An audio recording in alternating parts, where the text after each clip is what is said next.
السلام عليكم ورحمة الله تعالى وبركاته. مرحبا بكم في فيديو جديد. اليوم ان شاء الله راح ندير بوراك. هنا حطيت مقلة، حطيت فيها بصلة متوسطة مبشورة، نصف حبة طماطم وفص ثوم وقطع دجاج بهذا الشكل كما راكم تشوفوا. راني نقلي فيهم.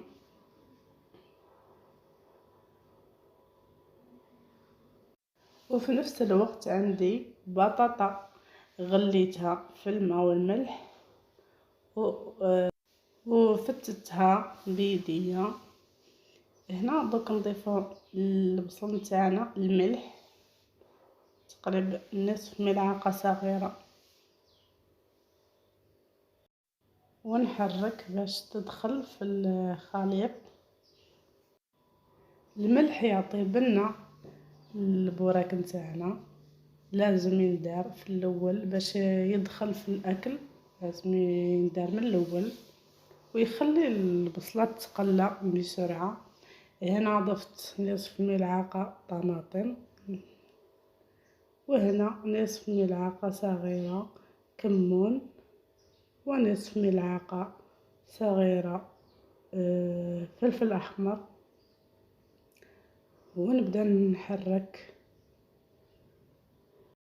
وهنا درت الخليط نتاعي في الأشوار مع حبة فرماج، 5 حبات فرماج وفلفل، ورحيتهم كما راكم تشوفوا، ورحت ضفتهم لهذيك البطاطا اللي غليتها وفتتها كما راكم تشوفوا.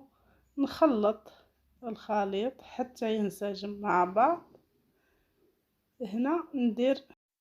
هنا نعمر الديون نتاعي كما راكم تشوفوا.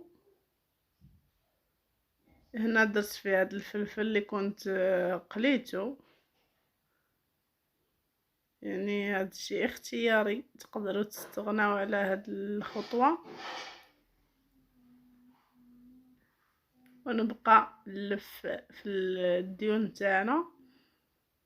ومن بعد نروح درت مقله، درت فيها الزيت وخليته يسخن هكا واحد دقيقه هكا.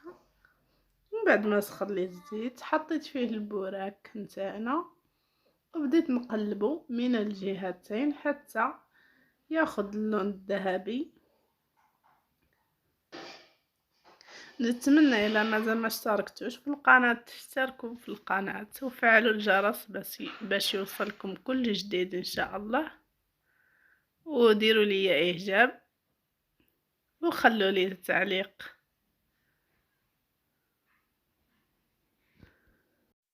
هنا بعد ما تقلاو نحيهم من الزيت كما راكم تشوفوا، نقطرهم مليح من الزيت الزائد، وندير الحبات اللي تبقاو لينا. وتقدروا ديروه في الفرن، تشعلي عليه من الفوق ومن التحت وتحطيه يطيب، يجي محمر، يجي روعه وما يجيش فيه الزيت، احسن من المقلي. ودوك بعد ما قليت البوراك نتاعنا نروح نشوفوه واجد في طبق التقديم. هذا هو البوراك نتاعنا، جاء ما شاء الله رائع، محمر مقشقش. نتمنى انكم تجربوه وترجعوا لي الخبر في التعليقات. الى هنا نصل الى نهاية هذا الفيديو، والى اللقاء وصحة فطوركم. وما تنساوش تشتركوا في القناة الا مازال ما اشتركتوش، وتفعلوا زر الجرس باش يوصلكم كل جديد ان شاء الله. وشجعوني باللايك الى عجبكم الفيديو طبعا. والسلام عليكم.